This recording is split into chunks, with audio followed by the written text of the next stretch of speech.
नमस्कार, स्वागत है आपका सिटी न्यूज मुजफ्फरपुर में। मैं अर्पिता परमार आज दिन भर की खबरों से कराऊंगी रूबरू। खबरों की ओर बढ़ने से पहले आइए एक नजर डालते हैं आज की हेडलाइंस पर। ब्रह्मपुरा थाना के दाऊदपुर कोठिया मोहल्ले में 35 वर्षीय एक युवक ने फंदे से लटककर की आत्महत्या। शिया समुदाय ने बेहद सादगी से मनाई मुहर्रम। यौम आशूरा पर घरों में ही मातम और मंजलिस का किया गया आयोजन। CHC मुशारी में जननी बाल सुरक्षा योजना में गड़बड़ी करने वाले लेखापाल को किया गया बर्खास्त। और ये थी आज की हेडलाइंस। अब खबरें विस्तार से।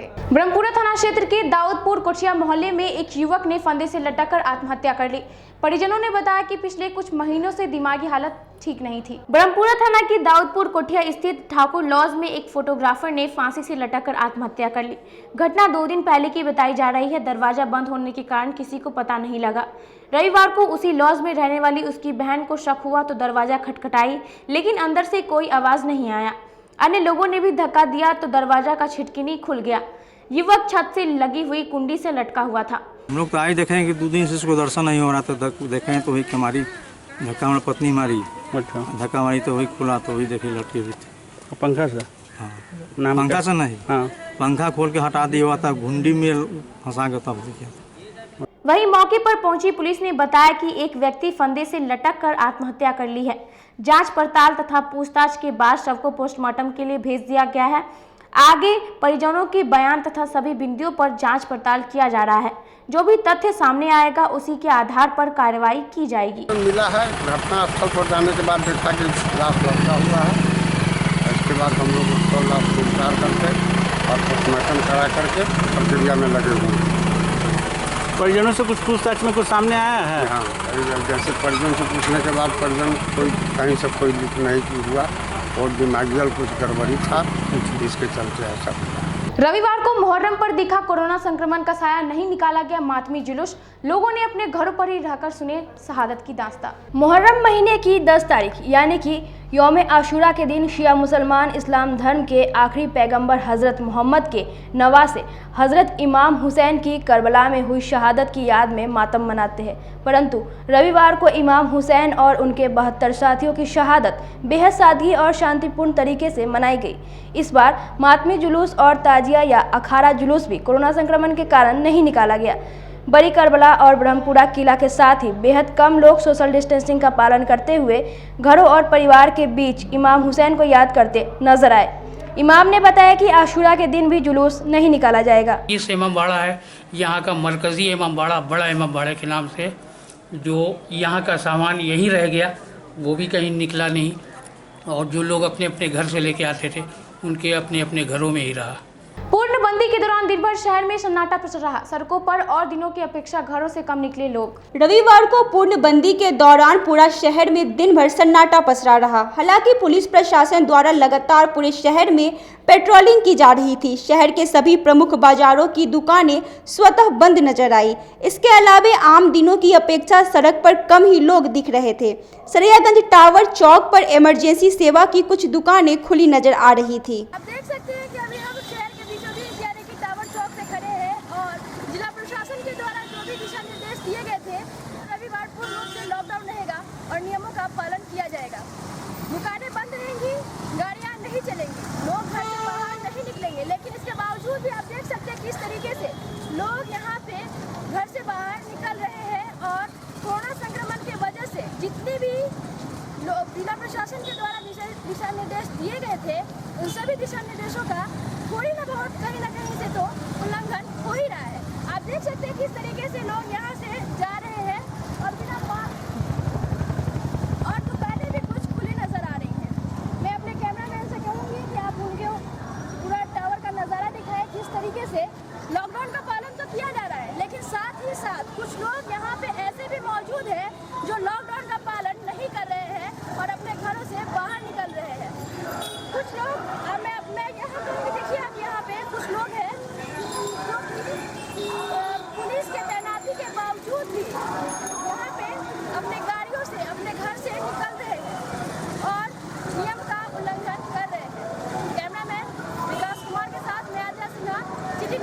मुजफ्फरपुर। कालीबाड़ी रोड स्थित मोहल्ले के लोगों ने जल जमाव की समस्या को लेकर नगर निगम प्रशासन के खिलाफ जमकर प्रदर्शन किया। वार्ड 43 के बालाजी हनुमान मंदिर के बगल वाली गली और माता वैष्णो देवी मंदिर के सामने वाली गली में बिन मौसम बरसात की कहावत चरितार्थ नजर आती है।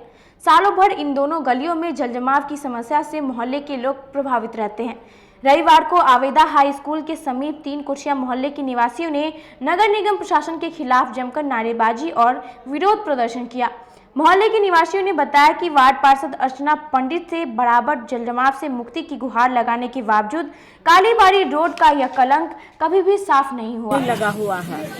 वार्ड पार्षद ने नाली साफ करा रहा, न पानी पास करा रहा, कुछ नहीं। अब बोलते हैं हम लोग कि साफ कराइए ना, ये कैसे हो रहा, करा हो ना जाएगा, हर बार बोलता हो ही जाएगा। डेंगू मलेरिया देखिए इतना मोटा वो काय बैठा हुआ वहाँ पे, 4 बच्चा को डेंगू, और वही में हम लोग जीते हैं। क्या मांग है आपका? मांग यह है कि रोड और नाली बने, बस और क्या मांग रहेगा। इस रोड और नाले के संवेदक योगेश कुमार टिंकू ने बताया कि खुद वह भी इस जल जमाव से पीड़ित हैं। अगर नगर निगम नाले को बराबर सफाई करती तो यह जल जमाव नहीं झेलना पड़ता। माननीय मंत्री जी को हम लोग फोन किए थे। माननीय मंत्री जी वहाँ से मतलब नगर आयुक्त, अपर नगर आयुक्त, उप नगर आयुक्त और एग्जीक्यूटिव SDO मतलब जेई पूरा नगर निगम का टीम आया था और सब लोग सर्वेक्षण किए। सर्वेक्षण में यही हुआ कि हर 10 फीट पे छतरपुर स्थान से मालीघाट चौक तक हर 10 फीट पे 5 फीट कटाएगा, नाली कटाएगा। नाली पूरी पैक है, तो नाली पैक है तो मान लीजिए हर 10 फीट पे 5 फीट कटाएगा तो 5 फीट का फरुआ आता है। 5 फीट मान लीजिए इधर से निकाल लेगा, उसका मटेरियल जो रहता है उसमें का दो 5 फीट उधर से निकाल लेगा। कभी आदमी नहीं है तो मान लीजिए जेसीबी भी अपना निकाल लेगा, जेसीबी से भी आके ये क्या की कि कब्रिस्तान से लेकर मालीघाट चौक तक कटा ही रहा था। ये जाके बीच में वहाँ जमदार से ये लोग मतलब मुँह टेढ़ी किया और हमसे भी ये लोग मतलब लेडीज है, अब हम क्या बोलते हैं, हम कुछ बोले नहीं। मतलब यहाँ पे अभी तक मतलब हम लोग का पानी का समस्या दूर नहीं हुआ है। वहीं पूरे मामले को लेकर जब वार्ड पार्षद अर्चना पंडित से पूछा गया तो उन्होंने बताया कि संवेदक योगेश कुमार टिंकू ने खुद सड़क और नाला नीचा बनाया है और अब उन पर आरोप प्रत्यारोप लगाया जा रहा है। उन्होंने कहा कि हाथी चौक से लेकर BMP नहर वाया चूना भट्टी रोड नाला बनाया जाए तो वार्ड जल जमाव से मुक्त हो जाएगा। चौक से लेकर मालीघाट चौक तक नाले की सफाई हमने करा दी है और अभी कार्य चल भी रहा है। और हमारे 3 गलियों में, 2 गलियों में, एक बालाजी हनुमान मंदिर गली में और ये एक वैष्णो माता मंदिर के सामने वाली गली में जल जमाव है। वैष्णो माता के सामने वाली गली में जो योगेश कुमार टिंकू है वो नगर निगम के शो कॉस्ट ठेकेदार है और उनका घर उसी गली में पड़ता है और उन्होंने अपने घर नीचे होने के कारण वो गली को नीचा किए हैं, जिसकी वजह से उस गली में जल जमाव की समस्या रहती है और उनके कारण पूरे गली वाले लोग परेशान हैं। और दूसरा बालाजी हनुमान मंदिर की जो समस्या है वो जेल का पानी जो है वो रिसाव की वजह से उसमें बार बार पानी भर जाता है और पंपिंग सेट हमने लगाया हुआ, पंपिंग सेट लगा हुआ भी है, लेकिन वो पंपिंग सेट पानी निकालता है और फिर वापस उसमें पानी जेल के ये से पानी रिसाव होकर भर जाता है। समस्या तो है, लेकिन समस्या के निदान के लिए हम लोग लगे हुए हैं और बराबर प्रयासरत हैं। हमारा देखिए चतुर्भुज चौक से लेकर हमने खुद रहकर नाले का स्लैब हटवाया और जहाँ जहाँ जरूरत थी हमने कटवाया भी और ये सफाई हो भी रही है। लेकिन हमारा मेन समस्या है, हमारे वार्ड का पानी बाहर निकलता है जो कि आपका चतुर्भुज चौक से लेकर जब तक हाथी चौक तक के नाले की सफाई नहीं कराई जाएगी, ये जल निकासी की समस्या जो है दूर नहीं होगी। और रहा मंत्री जी का सवाल, तो मंत्री जी आज जागे हैं। जब हमारा शहर पूरा डूब गया है तो मंत्री, हम समझते हैं कि ऐसी स्थिति हमारे शहर की आज तक कभी नहीं थी। ये नगर विकास नहीं, नगर विनाश मंत्री बन गए हैं और समय आने पर जनता इन्हें जवाब देगी। बिहार विश्वविद्यालय द्वारा परीक्षा लिए जाने को लेकर छात्र संघ के सदस्यों ने छात्रों के साथ सोशल मीडिया के जरिए अहम बैठक की। बिहार छात्र संघ के सभी पदाधिकारियों ने सोशल डिस्टेंसिंग के माध्यम से बिहार विश्वविद्यालय के अंतर्गत आने वाले सभी जिलों के छात्रों के साथ विश्वविद्यालय द्वारा वैश्विक महामारी में परीक्षा करानी चाहिए या नहीं, इसको लेकर बैठक की गई। इस दौरान 90% छात्रों ने परीक्षा नहीं होने पर अपनी सहमति जताई। बैठक के बाद छात्र संघ के अध्यक्ष ने विश्वविद्यालय से मांग की, अगर इस परिस्थिति में विश्वविद्यालय परीक्षा लेती है तो छात्रों का विशेष ख्याल रखा जाए और अधिक सेंटर भी बनाया जाए। लेने वाली है उसको लेकर बिहार छात्र संघ टीम सोशल मीडिया से सारे छात्रों से संपर्क करना चाहिए और संपर्क की तो बहुत सारे मुद्दे आए सामने में। ज़्यादातर 10% ही छात्र हैं जो एग्ज़ाम देने के लिए तैयार हैं, वो भी पूरी सेफ्टी अगर विश्वविद्यालय देती है छात्रों को तब वो एग्ज़ाम देने के लिए तैयार है। बाकी 90% छात्र एग्ज़ाम देने के लिए तैयार नहीं है। आप देख रहे होंगे कि शहर में जितने छात्र रूम लेकर रहते हैं इस वैश्विक कोरोना महामारी में, वे रूम रेंट खाली करके अभी अपने गांव गए हुए हैं। वे कैसे आएंगे, कहाँ रहेंगे, उनकी समस्या का निदान कौन करेगा? और इस वैश्विक महामारी में परीक्षा लेना क्या ठीक रहेगा विश्वविद्यालय के लिए? छात्र संघ विश्वविद्यालय से मांग करती है कि इस वैश्विक महामारी को देखते हुए एग्ज़ाम न ले, अगर एग्ज़ाम ले भी तो बच्चा का पूरा सेफ्टी दे और डेट को थोड़ा सा आगे बढ़ाए ताकि सारे बच्चे जो शहर से बाहर गांव में अभी रह रहे हैं उनको सूचना दे दिया गया है, वो लोग गांव से यहाँ आकर ठीक से रह सके और परीक्षा में भाग ले सके। अब वक्त तो चला एक छोटे से ब्रेक का, कहीं मत जाइए, देखते रहिए city news Muzaffarpur. Career achievers आपके विश्वास पर खरा उतरने वाला कोचिंग संस्थान है। हमारे यहाँ मेडिकल, IIT, JEE तथा फाउंडेशन की तैयारी भी कराई जाती है। इसके अलावे exclusive batch JEE mains, advance की भी क्लासेस चलाई जाते हैं। छात्र छात्राओं को 100% स्कॉलरशिप की भी व्यवस्था है। यहाँ से कितने छात्र छात्राएं सफलता की सीढ़ी चढ़ चुके हैं। Classes taken by top mentors, तो हमारे यहाँ अवश्य पधारें। तो हमारा पता याद रखें, हमारा पता है career achievers, Mithanpura, near north point school और हमारा कॉन्टेक्ट नंबर है 8002479735 या फिर आप हमें कांटेक्ट कर सकते हैं 8877430251 पर। सबसे बड़ी बात तो ये है कि हम चाहते हैं कि हमारे इस मिशन में हमारे बच्चे गंगा पार करके उस पार नहीं जा पाए। यही नहीं, मिशन तो तब सक्सेसफुल होगा जब गंगा पार के बच्चे यहाँ एडमिशन लेने के लिए मार करेंगे। इसी आशा के साथ इंस्टीट्यूट तो हम लोग चला रहे हैं, अपने बच्चों को खुश करने की कोशिश कर रहे हैं। बच्चों को मैंने यही कहा है, तुम अपना समय दो, मैं तुम्हें आसमान की बुलंदियों पर पहुंचा दूंगा। मुजफ्फरपुर की शान और अपने कलाकृतियों से बॉलीवुड के स्टारों में अपनी पहचान बना चुका बाबा की दुकान लहठी भंडार पिछले 50 वर्षों से आपके पसंद का ख्याल रखती है। यहाँ से लाह की बहुरानी सेट बॉलीवुड की स्टार ऐश्वर्या राय ने अपनी शादी में पहनी थी। यहाँ से राजनीतिक गलियारों के नामचीन चेहरों की दुल्हन भी सजी थी। हमारे यहाँ शादी सेट, बहुरानी सेट, जयमाला सेट, लाह के फैंसी आइटम कुशल कारीगरों द्वारा निर्मित कराई जाती है। इसके अलावा चूड़ा सेट, कंप्यूटर चूड़ा, कुंदन चूड़ा, वाटरप्रूफ चूड़ा, चुंदरी 3 बुंदिया, बंग बंगरी, हिंगलू, पात चूड़ा, जंगली चूड़ा का भी निर्माण अपने कारीगरों द्वारा कराती है। यही नहीं, लाह से बनी कान का टॉप्स, रिंग, नथ, गला का हार, मांग टीका, पेन स्टैंड, हाथी, बिछिया, ग्लास, करा भी बनाती है। तो एक बार हमारे यहाँ अवश्य पधारे। बाबा की दुकान लहठी भंडार, इस्लामपुर, मुजफ्फरपुर। हमारा कांटेक्ट नंबर है 9308620444। 40-50 साल से जो हमारी दुकान है, ये बाबा की दुकान लहठी भंडार, समझे ना, पुश्तैनी हम लोग का काम ही है।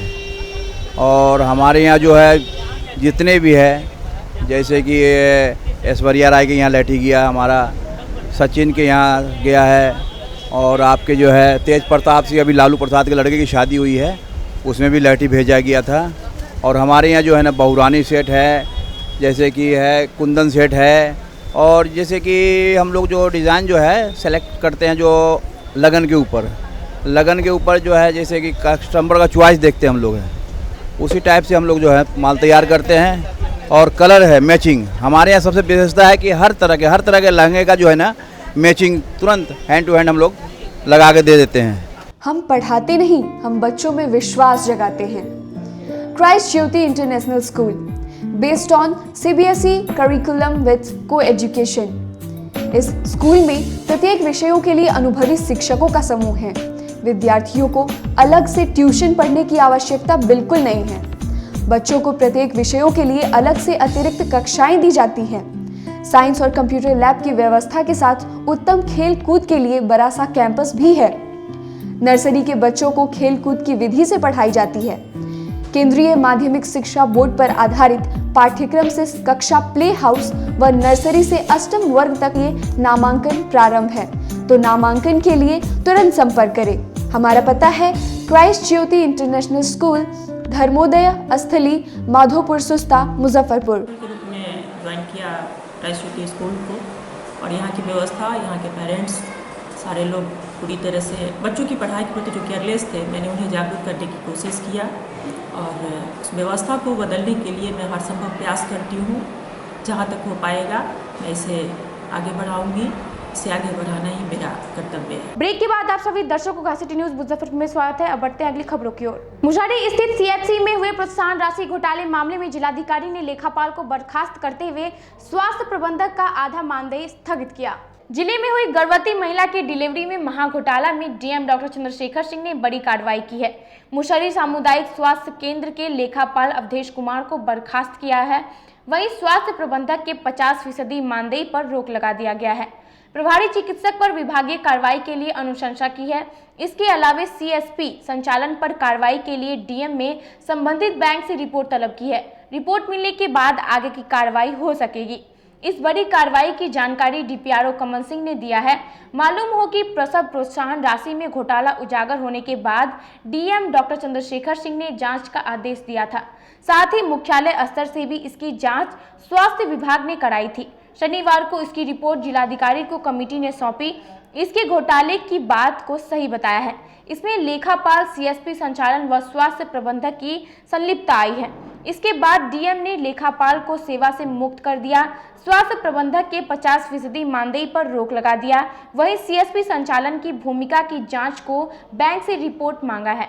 इस संबंध में प्रभारी चिकित्सा पदाधिकारी से डीएम ने जवाब तलब किया था। इनके जवाब के बाद स्पष्ट हुआ कि चूंकि उन्हीं के द्वारा अनुमोदन किया गया था, जिसे जांच दल द्वारा लापरवाही माना है, इसके लिए स्वास्थ्य विभाग को विभागीय कार्रवाई की अनुशंसा करने का आदेश हुआ है। DPRO ने बताया कि अभी तक के जांचों उपरांत जो भी राशि सामने आई है और आगे भी जांच के उपरांत जो भी राशि सामने आएगी उसकी वसूली के लिए अलग से कार्रवाई की जाएगी। सामुदायिक स्वास्थ्य केंद्र मुशहरी में जननी बाल सुरक्षा योजना अंतर्गत अनियमितता की बात सामने आई थी, जिसके बाद जिलाधिकारी द्वारा जांच का निर्देश दिया गया था। एक टीम का गठन किया गया था। टीम के द्वारा जो अंतरिम रिपोर्ट प्राप्त हुआ उसमें जो प्रखंड के लेखापाल हैं, प्रखंड लेखापाल प्रबंधक, उनकी अनियमितता सामने आई है। उनका दोष सिद्ध हुआ है। अतः अवधेश कुमार जो कि उस केंद्र के लेखा प्रबंधक हैं, उनको तत्काल प्रभाव से जिलाधिकारी द्वारा सेवा मुक्त कर दिया गया है। उनको बर्खास्त कर दिया गया है। इस जांच रिपोर्ट का जब अंतिम रिपोर्ट आएगा उसके आलोक में और भी सख्त कार्रवाई आगे सुनिश्चित की जाएगी। एकलव्य फाउंडेशन का विधिवत कार्यालय का शुभारंभ किया गया, जिसमें फाउंडेशन के सभी सदस्य मौजूद रहे। मेडिकल रोड में एकलव्य फाउंडेशन का रविवार को विधिवत गठन कर शुरुआत की गई। इस फाउंडेशन में अध्यक्ष मदन चौधरी, सचिव रविंद्र भारती, अधिवक्ता पटना उच्च न्यायालय तथा कोषाध्यक्ष राजभूषण चौधरी के अलावे 8 और लोग शामिल हुए। इस फाउंडेशन का उद्देश्य बिहार के 38 जिलों में गरीब छात्र छात्राओं को मुफ्त शिक्षा देना है। फाउंडेशन के अध्यक्ष ने बताया कि आज इसका विधिवत कार्यालय का उद्घाटन किया गया है और बिहार में पढ़ने वाले बच्चों के भविष्य को ऊंचाई पर ले जाना पहली प्राथमिकता होगी। एक एकलव्य फाउंडेशन का गठन कर रहे हैं। एकलव्य फाउंडेशन वो संस्था होगी जो समाज के वंचित बच्चों को पहचानेगी, जो एजुकेशनली वंचित हैं, शिक्षा में पीछे हैं, वैसे समाज के बच्चों को आगे ले आएगी, खोजेगी और उनको किस तरह का शिक्षा दिया जाए, किस तरह की सहायता दिया जाए कि वो अपने आत्मनिर्भर बन सकें, पढ़ लिख सकें और अपने लक्ष्य की तरफ जाएं। उसके लिए इस संस्था का नींव आज हम लोग डाल रहे हैं मुजफ्फरपुर की धरती पे, जहाँ से इस कार्यालय का उद्देश्य होगा कि हम लोग वैसे बच्चों को रिकॉग्नाइज करके और यहाँ पढ़ाएं, ऑनलाइन शिक्षा दें या उनके घर पे पढ़ाएं और उनकी जो प्रॉब्लम है एजुकेशन से जुड़ी हुई उसको हम लोग दूर करें। लक्ष्य एक ही है कि अंतिम बच्चे तक एजुकेशन जाए। बिहार सरकार का भी उद्देश्य है। बिहार सरकार जो है 14 वर्ष तक के बच्चों के लिए केंद्र सरकार की पॉलिसी रही है कि फ्री एजुकेशन दिया जाए। इसके बावजूद भी बहुत सारे बच्चों को जो है प्रोत्साहन के अभाव में एजुकेशन से वंचित रह जा रहे हैं। हमारा संस्था और ये एनजीओ भी बनेगा, एनजीओ के लिए प्रोसेस चल रहा है। ये एनजीओ उस दिशा में काम करेगी कि वैसे वंचित बच्चे हैं कौन जिनको हम लोग पढ़ाएं और सरकार का लक्ष्य 100% पूरा कर सकें। सरकार का लक्ष्य पूरा होगा, लोग आत्मनिर्भर बनेंगे, जागरूक बनेंगे, पढ़ेंगे तो अपने पैर पे खड़े होंगे। यही इस संस्था का उद्देश्य है और ये संस्था पूरे 38 जिला में लागू होगा। फेयर प्राइस डीलर एसोसिएशन के द्वारा पूर्व राष्ट्रीय प्रधान महासचिव स्वर्गीय श्रीकांत लाभ की चौथी पुण्यतिथि मनाई गई। रविवार को fair price dealer association Muzaffarpur शाखा द्वारा फेडरेशन के पूर्व राष्ट्रीय प्रधान महासचिव एवं बिहार प्रदेश के पूर्व महामंत्री स्वर्गीय श्रीकांत लाभ की चौथी पुण्यतिथि मनाई गई। पुण्यतिथि समारोह जिला कार्यालय में मनाई गई, जहां फेयर प्राइस डीलर एसोसिएशन के महासचिव देवेंद्र रजक के नेतृत्व में कई डीलरों ने स्वर्गीय श्रीकांत लाभ की तस्वीर पर श्रद्धा सुमन अर्पित कर उनके योगदान को याद किया। स्वर्गीय श्रीकांत लाभ ने ही फेयर प्राइस डीलर एसोसिएशन की नींव रखी थी। हम लोग के नेता रहे आदरणीय स्वर्गीय श्रीकांत लाभ जी, उनकी हम लोग आज चौथी पुण्यतिथि मना रहे हैं और इसी के लिए आज फेयर प्राइस एसोसिएशन की ओर से छोटा सादा कार्यक्रम करके पूरे बिहार भर में इनकी आज चौथी पुण्यतिथि फेयर प्राइस डीलर एसोसिएशन के लोगों द्वारा मनाया जा रहा है। उसी के कड़ी में आज हम लोग भी इनकी जयंती को पुण्यतिथि समारोह के रूप में हम मना रहे हैं। वो ऐसे व्यक्ति थे जिन्होंने आज फेयर प्राइस डीलर एसोसिएशन की स्थापना 1981 में किया था और 2009 में all India fair price of federation के संस्थापक थे। वैसे महापुरुष के लिए आज हम लोग आज श्रद्धा सुमन इनकी अर्पित करते हैं। आज के लिए बस इतना ही। कल फिर हाजिर होंगे कुछ नई खबरों के साथ। तब तक के लिए मुझे और मेरी पूरी न्यूज़ टीम को दीजिए इजाज़त। नमस्कार।